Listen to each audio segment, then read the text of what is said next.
আমি একটি বিমান দুর্ঘটনার স্যুটকেসে একটি শিশুর ক্যামেরা খুঁজে পেয়েছি, আর শেষ ভিডিওটি ছিল এক দুঃস্বপ্ন।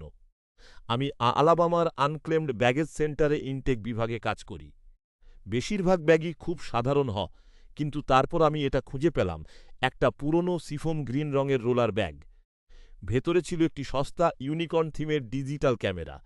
আমি ছবিগুলো দেখতে শুরু করলাম।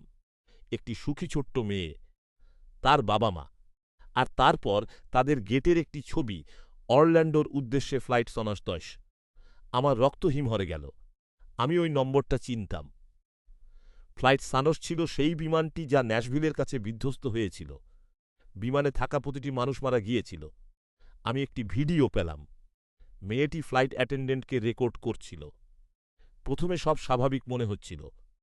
তারপর অ্যাটেন্ডেন্টের নাক থেকে রক্ত বের হতে শুরু করল। তাকে সত্যিই খুব আতঙ্কিত দেখাচ্ছিল। শেষ ভিডিওটি ছিল সবথেকে ভয়াবহ। মেয়েটি ধীরে ধীরে গ্যালির দিকে এগিয়ে যায় এবং পর্দাটি সরিয়ে দেয়।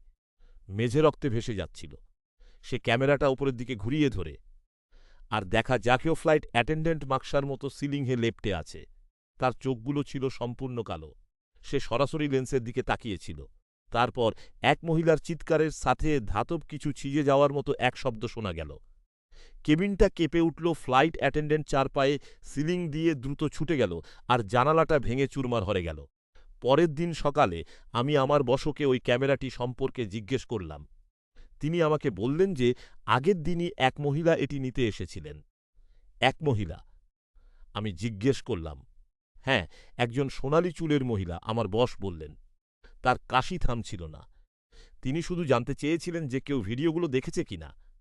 আমার বস কাঁধ ঝাঁকালেন। আমি তাকে বলেছিলাম যে তুমি দেখেছ।